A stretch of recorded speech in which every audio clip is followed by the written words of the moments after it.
Mm, mm, mm, mm, mm. Hi, I'm Donna, And I'm Will. and this is Journey with Donna and Will.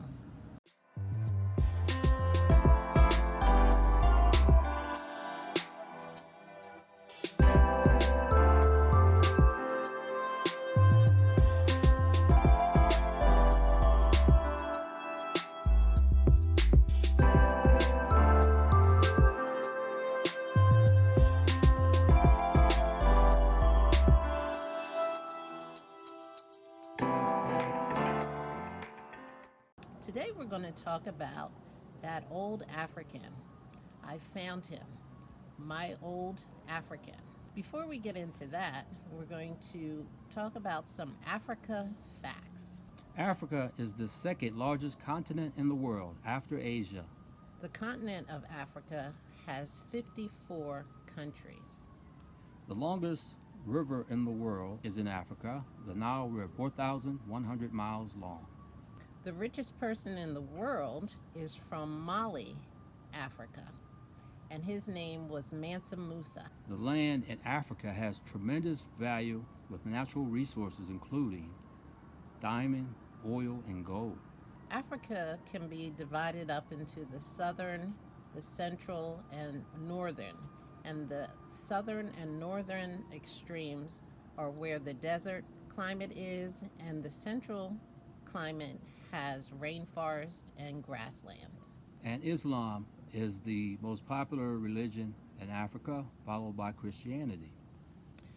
So during my research, looking in the 1880 census, I found my third great grandmother, Lucinda Day.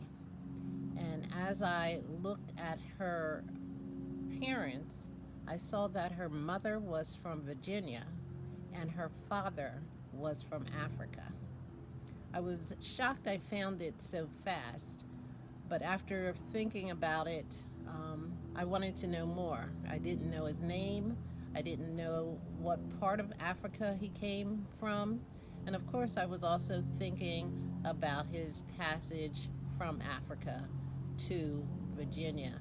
So, doing my research, I wanted to know what countries were mainly those that were part of the Atlantic slave trade. Okay, interesting information documented in the book here on page 2 says nearly half of those beautiful Africans who arrived in the United States came from two regions: Senegambia, the area comprising the Senegal and Gambia rivers and the land between them, or today's Senegal, Gambia, Guinea-Bissau, and Mali, and West Africa, including what is now Angola, Congo, the Democratic Republic of Congo, and Gabon. One of the interesting facts that people may or may not know is the Atlanta slave trade brought about 5 to 10% were brought to North America. The majority of Africans that were enslaved were brought to South America, some Jamaica, Cuba, the Caribbean.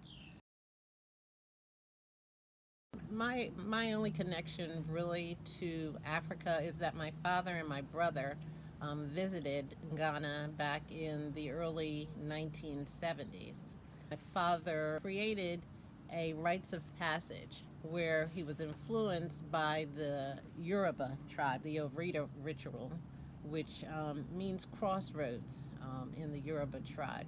To me, the Orita was a blueprint of how to live life. There was different types of requirements. You had to find out about the Black experience in America. You also had to do career and educational research. There was the spiritual and religious aspect of it, community service, and managing money. So that was one of the traditions we got from Africa, the Yoruba tribe. I think it's a wonderful tradition. It's a coming of age, rites of passage, young person becoming an adult. So I think that's fantastic. Right. The Orita ceremony that my father created was documented in Ebony magazine, December 1974 edition. This was the edition that had the Jackson 5. Again, it was great finding out my old African. That was one of my goals when I was doing this research. Still don't know where he's from, his name or anything. So that brings up the subject of DNA. Would you do a DNA test to find out your heritage and specifically, what part of Africa some of your ancestors come from? Yeah, I think the DNA is a great tool. It's great. However, at this time, I'm not quite there in terms of using the technology, primarily because of data security and privacy concerns that I've been reading about. But, right. I definitely want to know, but at this time, privacy issues and having your data out there is a concern. Hopefully, technology will come around where you can do your saliva test at home, and they have a chart that says, whatever they're doing in the lab, they kind of make it at-home technique, because I definitely would like to know. Yeah, maybe. So there have been some celebrities that who have found their DNA and have gone back and found out what part of Africa they've come from. For example, Oprah is partly from Cameroon.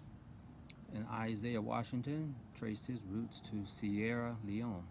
Erykah Badu has lineage in Cameroon.